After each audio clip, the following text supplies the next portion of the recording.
अपना मानना यह कि आखिर सरकार को ट्रेन क्यों चलानी चाहिए, सरकार को हवाई जहाज क्यों चलाना चाहिए? बिल्कुल नहीं चलाना चाहिए। जो बात अभी की जा रही है, अभी समित पात्रा जी कह रहे थे कि बहुत सारा रोजगार मिलेगा।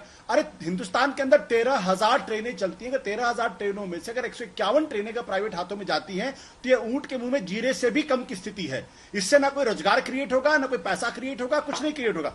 मेरा अपना मानना यह कि आज भारतीय अभी बड़ी अद्भुत स्थिति है।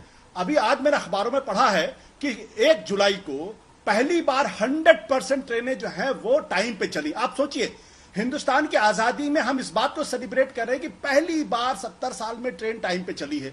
अगर यह भारतीय रेलवे की स्थिति है तो फिर आप समझ लीजिए भारतीय रेलवे किस दिशा के अंदर जा रही है।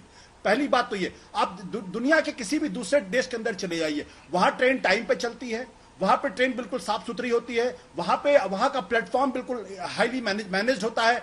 वहां के प्लेटफॉर्म के अंदर आपको उस तरीके के मल और तमाम गंदगी चीजें नहीं मिलती हैं। वहां पे आपको खाना साफ सुथरा मिलता है। हमारे और आप जैसे यात्रियों को क्या चाहिए?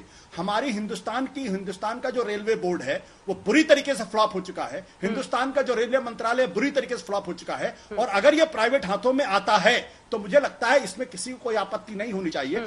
जब एविएशन को प्राइवेट हाथों में दिया जा रहा था तब यह कहा जा रहा था कि एविएशन पूरी तरीके से बिक जाएगा। आज हम और आपकी तो बात मैं नहीं करता, लेकिन मेरे जैसा आदमी जो है वो हवाई जहाज में चढ़ सकता है, क्योंकि जो फ्रेट जो उसके फेयर थे वो आज कम हुए, कॉम्पिटिटिव प्राइसेस की वजह से फेयर कम हुए।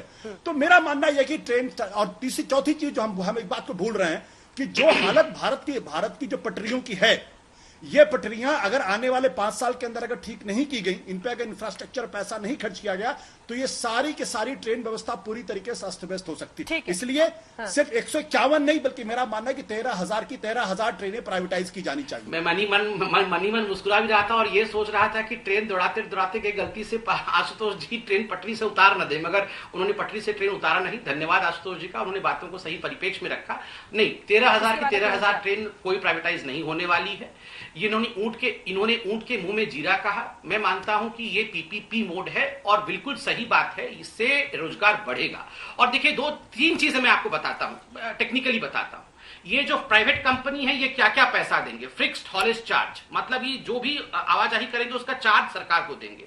एनर्जी चार्जेस, अगर वो इलेक्ट्रिसिटी ले रहे हैं, कोयला ले रहे हैं, उसका चार्ज एज मार्केट प्राइस वो सरकार को देंगे। Plus share in gross revenue, पूरे रेलवे की जो ग्रॉस रेवेन्यू होती है उसमें बिडिंग होगी और उसमें भी पैसा कंट्रीब्यूट करेंगे। इसमें तो एक हाथ से ले एक हाथ से दे का सवाल ही नहीं, ये दोनों हाथ से ले वाला विषय है। उसमें भी परेशानी इन समाजवाद इसलिए कह रहा हूं क्योंकि ये सोशलिस्ट माइंडसेट जो है, जो भारत को एक बंद डब्बे में रखना चाहता है, इनको परेशानी। ये कौन सा तर्क दे रहे हैं आप? मोदी के फैसले के विरोध की क्या बात हो रही है? फैसले जो जनहित के नहीं होंगे उसके विरोध होंगे। किसी भी राज्य की अवधारणा होती है कि वो वेलफेयर स्टेट होता है, न कि प्रॉफिट मेकिंग कंट्री होती है, न कि प्रॉफिट मेकिंग स्टेट होता है। तो जो हमारा अवधारणा, उस अवधारणा के विपरीत अगर कोई आप निर्णय लेंगे, और जहां एयरवेज और रेलवेज का बराबरी नहीं हो सकता है। पटरियां हैं, उस पटरियों पे ऊपर नीचे दाएं बाएं से नहीं आ सकती ट्रेनें, उसकी लिमिटेशन है, उसकी स्पीड है, दोनों ट्रेनों के बीच में गैपिंग है, और आप उसकी तुलना कर रहे हैं।